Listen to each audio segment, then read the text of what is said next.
ஜன்னலின் வழி வந்து விழுந்தது மின்னல்.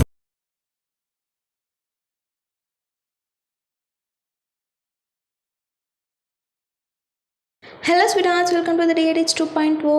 ஸோ நம்ம இன்றைக்கி வந்துட்டு இன்ஸ்டாகிராமில் ட்ரெண்டிங்காக போயிட்டுருக்க ஒரு ஈஸியான லிரிக்ஸ் எடிட்டிங் எப்படி அலைட் மோஷனில் எடிட் பண்ணுறதுன்னு தான் பார்க்க போகிறோம். ரொம்ப ஈஸியாக தான் இருக்கும். அது எப்படி பண்ணுறதை நான் சொல்கிறேன். ஃபர்ஸ்ட் வந்து நான் வந்து பேக்ரவுண்ட் வீடியோ வந்து ஆட் பண்ணிக்கிறேன். நீங்கள் வந்துட்டு ஃபோட்டோ கூட ஆட் பண்ணிக்கலாம், அது உங்கள் இஷ்டம் தான். ஸோ நான் வீடியோ வந்துட்டு ஆட் பண்ணிக்கிறேன். இந்த மாதிரி வீடியோ எப்படி பண்ணுறது நிறைய பேர் கேட்டிருக்கீங்க. கண்டிப்பாக ஒரு சீக்கிரம் வீடியோ போடுறேன். ஸோ நெக்ஸ்ட்டு வந்து டெக்ஸ்ட் ஆட் பண்ணிக்கிறேன். ஸோ உங்களுக்கு என்ன டெக்ஸ்ட் வேணுமோ அதை ஆட் பண்ணிக்கோங்க. ஆட் பண்ணிவிட்டு மேலே பார்த்தீங்கன்னா லெஃப்ட்டு, ஸோ இந்த லெஃப்ட் கார்னர் பார்த்தீங்கன்னா அது கொடுத்துக்கோங்க, சென்டர் அலைன்மெண்ட் பண்ணிவிட்டு. நெக்ஸ்ட்டு வந்து ஃபாண்ட்டு, ஸோ உங்களுக்கு எந்த ஃபாண்ட் வேணுமோ செலக்ட் பண்ணிக்கோங்க. கலர் வந்து ஒயிட் கொடுத்துக்கோங்க. சைஸ் வந்து உங்களுக்கு என்ன சைஸ் வேணுமோ இன்க்ரீஸ் பண்ணிக்கோங்க.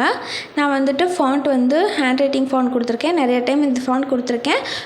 லிங்க் டிஸ்கிரிப்ஷனில் கொடுத்துட்றேன் பாருங்கள். ப்ரீசெட் XML ஃபாண்ட் லிங்க் எல்லாமே டிஸ்கிரிப்ஷனில் இருக்கும். ஸோ இப்போ வந்துட்டு நான் சைஸ் வந்துட்டு எனக்கு ஏற்ற மாதிரி அட்ஜஸ்ட் பண்ணிக்கிறேன். அட்ஜஸ்ட் பண்ணதுக்கப்புறம் இப்போ வந்துட்டு நான் பீட் மார்க் வந்து ஆல்ரெடி ஆட் பண்ணி வச்சுருக்கேன். ஸோ டெக்ஸ்ட் வந்து அதுக்கு ஏற்ற மாதிரி அட்ஜஸ்ட் பண்ணிவிட்டு நம்ம இனி வந்து எஃபெக்ட்ஸ் எல்லாம் ஆட் பண்ண போகிறோம். ஸோ வந்துட்டு நான் சொல்ல மாதிரி நீங்கள் வந்து சைஸ் வந்து கரெக்டாக அட்ஜஸ்ட் பண்ணிவிட்டு ஆட் எஃபெக்ட் போய்க்கோங்க. ஆட் எஃபெக்டில் பார்த்தீங்கன்னா கீழே டெக்ஸ்ட்டில் வந்து டெக்ஸ்ட் ஸ்பேஸிங் இருக்கும். ஃபஸ்ட்டு அது ஸ்டாண்டர்ட் செட்டிங்ஸ் கொடுத்துட்டு லெட்டர் ஸ்பேஸிங் போயிட்டு 10% வச்சுக்கோங்க. நெக்ஸ்ட்டு மறுபடியும் டெக்ஸ்ட்டுக்கே வாங்க. டெக்ஸ்ட்டுக்கு வந்துட்டு அதுலேயே டெக்ஸ்ட்டு ட்ரான்ஸ்ஃபார்ம்னு ஒன்று இருக்கும். ஸோ அது ஸ்டாண்டர்ட் செட்டிங்ஸ் வச்சுட்டு இப்போ வேல்யூஸ் எல்லாம் கரெக்டாக நான் கொடுக்குற மாதிரி கொடுங்க. ஃபர்ஸ்ட்டு ரேஞ்சில் வந்து ஸ்டார்ட் வந்து 100 கொடுத்துக்கோங்க. நெக்ஸ்ட்டு எண்ட் வந்துட்டு 87.5% அந்த மாதிரி கொடுத்துக்கோங்க. 87, 88, 89 அந்த ரேஞ்சில் கொடுத்துக்கோங்க. நெக்ஸ்ட்டு ஃபேஸ், ஸோ இதுக்கு வந்து நம்ம வந்துட்டு பாயிண்ட்ஸ் கீ ஃப்ரேம் வந்து ஆட் பண்ண போகிறோம். இப்போ வந்து டெக்ஸ்ட்டு வந்துட்டு நம்ம வந்து டெக்ஸ்ட்டு ஸ்பேஸ் இன்க்ரீஸ் பண்ணங்காட்டி உங்களுக்கு இந்த மாதிரி வந்திருக்கும். ஸோ அந்த மாதிரி இது பண்ணிக்கோங்க. நெக்ஸ்ட்டு ஃபேஸ் போய்க்கோங்க. இப்போ வந்து ஸ்டார்டிங்கில் ஒரு கீ ஃப்ரேம், நெக்ஸ்ட்டு எண்டிங்க்கு கொஞ்சம் முன்னாடி ஒரு கீ ஃப்ரேம் இந்த மாதிரி கொடுத்துக்கோங்க. கொடுத்துட்டு ஸ்டார்டிங் பாயிண்ட் வந்துட்டு 100% வச்சுக்கோங்க. ஸோ நல்லா இன்க்ரீஸ் பண்ணிக்கிட்டு வந்தீங்கன்னா 100% வரும். கரெக்டாக 100% வச்சுக்கோங்க. நெக்ஸ்ட்டு அந்த கீ ஃப்ரேம் போயிட்டு -10% வந்து வச்சுக்கோங்க. ஸோ கரெக்டாக -10% வச்சுக்கோங்க. அவ்வளோதான். நெக்ஸ்ட்டு கீழே மூவ் பண்ணிட்டு வந்தீங்கன்னா இதில் வந்துட்டு காம்பனண்ட்டு செலக்ட் பண்ணிக்கோங்க. நெக்ஸ்ட்டு ஆஃப்செட் செலக்ட் பண்ணி அதில் ஒய் செலக்ட் பண்ணுங்கள். ஸோ இது வந்துட்டு ஒய்யோட வேல்யூ வந்துட்டு -80 வச்சுக்கோங்க. ஸோ ரேஞ்ச் வந்து -80, ப்ளஸ் ஆர் மைனஸ் இருந்ததுன்னா ப்ராப்ளம் இல்லை. நெக்ஸ்ட்டு வந்து ஸ்கேல் வந்துட்டு -1 கொண்டு வந்துடுங்க. நெக்ஸ்ட்டு கீழே மூவ் பண்ணிட்டு வந்தீங்கன்னா இன்டர்போலேஷன் அண்ட் ஈஸிங் இருக்குல்ல, அதில் வந்துட்டு ஈஸ் இன் ஃபுல்லாக 100%, ஈஸ் அவுட் வந்து -100% வச்சுக்கோங்க. ஸோ அவ்வளோதான், உங்களுக்கு வந்து இந்த எஃபெக்ட் கிடச்சிடும். இப்போ வந்துட்டு பேக் வந்துடுங்க.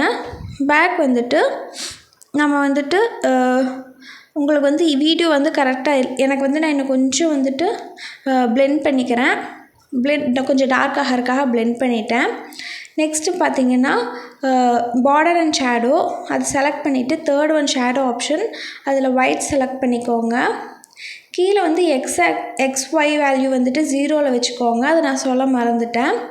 நெக்ஸ்ட் ஒன் வந்துட்டு எஃபெக்ட்டுக்கு அந்த டெக்ஸ்ட்லேயே வந்து ஆட் எஃபெக்ட் போயிட்டு எட்ஜ் க்ளோன்னு ஒன்று இருக்கும் ட்ராயிங் அண்ட் எட்ஜில். ஸோ அதில் எட்ஜ் க்ளோ செலக்ட் பண்ணி ஸ்டாண்டர்ட் செட்டிங்ஸ் வச்சுக்கோங்க. நெக்ஸ்ட் ஒன் பார்த்திங்கன்னா அதையவே செலக்ட் பண்ணிட்டீங்கன்னா உங்களுக்கு வந்துட்டு மேலே 3 டாட்ஸ் வருதா, அதில் வந்துட்டு டூப்ளிகேட் கொடுங்க. ஸோ உங்களுக்கு வந்து இன்னும் கொஞ்சம் இந்த எஃபெக்ட் நல்லா கிடச்சிரும். இப்போ வந்து மூவ் அண்ட் ட்ரான்ஸ்ஃபார்மில் தான் நம்ம எஃபெக்ட் ஆட் பண்ண போகிறோம். ஸோ ஸ்டார்டிங் ஒரு கீ ஃப்ரேம், சென்டர் கரெக்டாக ஒரு கீ ஃப்ரேம், அதே மாதிரி எண்டிங்கில் ஒரு கீ ஃப்ரேம், 3 கீ ஃப்ரேம் வந்து செட் பண்ணிக்கோங்க. ஸோ இந்த மாதிரி 3 கீ ஃப்ரேம் செட் பண்ணதுக்கப்புறம் நீங்கள் ஸ்டார்டிங் கீ ஃப்ரேமும் எண்டிங் கீ ஃப்ரேமும் இந்த மாதிரி லெஃப்ட் சைடில் வந்து மூவ் பண்ணிக்க போகிறோம். ஸோ அதை மட்டும் கரெக்டாக பார்த்துக்கோங்க. ஸோ இந்த மாதிரி மூவ் பண்ணிவிட்டு நம்ம கிராஃப் கொடுத்துக்கலாம். ஸோ நான் கொடுக்குற மாதிரி நீங்கள் கிராஃப் வந்து செட் பண்ணிக்கோங்க. ஸோ வேறு எந்த விஷயம் இல்லை, ரொம்ப ஈஸி தான். நெக்ஸ்ட்டு வந்துட்டு இன்னொன்று மூவ் அண்ட் ட்ரான்ஸ்ஃபார்ம்லேயே வந்துட்டு இன்னொன்று இது செகண்ட் ஆப்ஷன் இருக்குல்ல, ஸோ அது டில்ட் ஆகிற மாதிரி நம்ம கொடுக்க போகிறோம். அதே மாதிரி 3 கீ ஃப்ரேம் ஆட் பண்ணிக்கோங்க. ஆட் பண்ணிவிட்டு ஸ்டார்டிங் கீ ஃப்ரேம் வந்து +14 வச்சுக்கோங்க, எண்டிங் கீ ஃப்ரேம் வந்து -14 வச்சுக்கோங்க. அவ்வளோதான். அப்போ வந்து உங்களுக்கு வந்து அந்த டில்ட் ஆகிற எஃபெக்ட் வந்து ஈஸியாக கிடச்சிரும். ஸோ ஸ்டார்டிங் வந்து +14, எண்டிங் வந்து -14, அவ்வளோதான். ரொம்ப ஈஸியாக இருந்துச்சுல. ஸோ இதே தான் அடுத்த இதுக்கும். ஸோ இந்த இதுவே வந்துட்டு நம்ம லேயர் காப்பி பண்ணிக்கோங்க, பேஸ்ட் பண்ணிக்கோங்க. வேறு எதுவுமே இல்லை பாருங்கள். இதில் வந்து நம்ம சின்ன சேஞ்சஸ் மட்டும் பண்ணால் போதும். ஸோ நான் பீட் மார்க்குக்கு ஏற்ற மாதிரி நான் ட்ரிம் பண்ணிக்கிறேன். ட்ரிம் பண்ணதுக்கப்புறம் இப்போ பாருங்கள். ஸோ மூவ் அண்ட் ட்ரான்ஸ்ஃபார்ம் போய்க்கோங்க. மூவ் அண்ட் ட்ரான்ஸ்ஃபார்ம் போயிட்டு நம்ம வந்து லெஃப்ட் சைடில் மூவ் பண்ணோம்ல இந்த ஃபஸ்ட்டு ஒன், ஸோ அதை வந்துட்டு ரைட் சைடு கொண்டு வர போகிறோம். அவ்வளோதான். ஸோ இப்போ பார்த்தீங்கன்னா நான் வந்துட்டு இந்த ஸ்டார்டிங் கீ ஃப்ரேம் வந்து லெஃப்ட் சைடு போயிடுதுல, அதை வந்து நான் ரைட் சைடு கொண்டு வந்துடுறேன். ஸோ அதை மட்டும் கரெக்டாக அலைன் பண்ணிக்கோங்க. ஸோ இதே மாதிரி எண்டிங் கீ ஃப்ரேமும் அப்படி தான், நம்ம லெஃப்ட் சைடில் இருந்ததை ரைட் சைடுக்கு கொண்டு வர போகிறோம். வேறு எதுவுமே பண்ண தேவையில்லை. உங்களுக்கு எல்லாமே இருக்குது, அப்படியே எல்லா எஃபெக்ட்டும் அப்படியே யூஸ் பண்ணிக்கோங்க. பார்த்திங்கன்னா தெரியும். அவ்வளோதான் கைஸ், ரொம்ப ஈஸியானது. ஸோ நீங்கள் ஒரு டைம் ட்ரை பண்ணாவே வந்துடும். ஸோ இதனோட ப்ரீசெட் லிங்க், எக்ஸ்எம்எல் லிங்க்குமே நான் டிஸ்கிரிப்ஷனில் கொடுத்துருப்பேன். ஸோ இனி வந்து நீங்கள் டெக்ஸ்ட்டு மட்டும் சேஞ்ச் பண்ணால் போதும். லேயரெல்லாம் காப்பி பண்ணி பேஸ்ட் பண்ணி பார்த்துக்கோங்க. அவ்வளோதான்.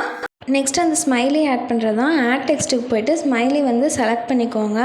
நெக்ஸ்ட்டு கலருக்கு போயிட்டு நான் கொடுக்குற மாதிரியே நீங்கள் வந்து ஆட் பண்ணிங்கன்னா உங்களுக்கு வந்துட்டு கரெக்டாக வந்துடும். ஸோ இந்த மாதிரி டிரான்ஸ்பரண்ட் கலர் வந்து டிரான்ஸ்பரண்ட்டாக கொடுத்துட்டிங்கன்னா உங்களுக்கு வந்து நார்மல் ஸ்மைலி வந்துடும். இப்போ டெக்ஸ்ட் சைஸ் வந்து இன்க்ரீஸ் பண்ணுறது அதெல்லாம் கரெக்டாக செட் பண்ணிவிட்டு எந்த இடத்துல வேணுமோ அந்த இடத்துல ப்ளேஸ் பண்ணிக்கலாம். நான் வந்து சைஸ் வந்து கொஞ்சம் குறைச்சிட்டு மூவ் அண்ட் ட்ரான்ஸ்ஃபார்ம் யூஸ் பண்ணி நான் கரெக்டாக கீழே கொண்டு வந்து செட் பண்ணிட்டேன். நெக்ஸ்ட்டு ஆட் எஃபெக்ட் போயிட்டு நம்ம எட்ஜ் க்ளோ இருக்குல்ல, ஸோ அதான் கொடுக்க போகிறோம். ஸோ அதை கொடுத்துட்டு மறுபடியும் டூப்ளிகேட் கொடுத்துக்கோங்க. அவ்வளோதான்.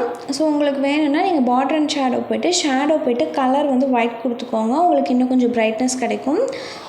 அவ்வளோதான். ஸோ இதை வந்துட்டு வீடியோ என்வரில் கொடுத்துக்கோங்க. அவ்வளோதான். நீங்கள் டெக்ஸ்ட்டு மட்டும் கரெக்டாக காப்பி பேஸ்ட் பண்ணி கொடுத்துட்டிங்கன்னா லெஃப்ட் ரைட் மட்டும் கரெக்டாக அலைன் ஆகி வர மாதிரி கொடுத்துக்கோங்க. அவ்வளோதாங்க. ஸோ ரொம்ப ஈஸியானது தான். வேறு ஏதாவது டவுட்ஸ் இருந்ததுன்னா கீழே கமெண்ட்டில் கேளுங்க. அடுத்த வீடியோவில் பார்க்கலாம். பாய்.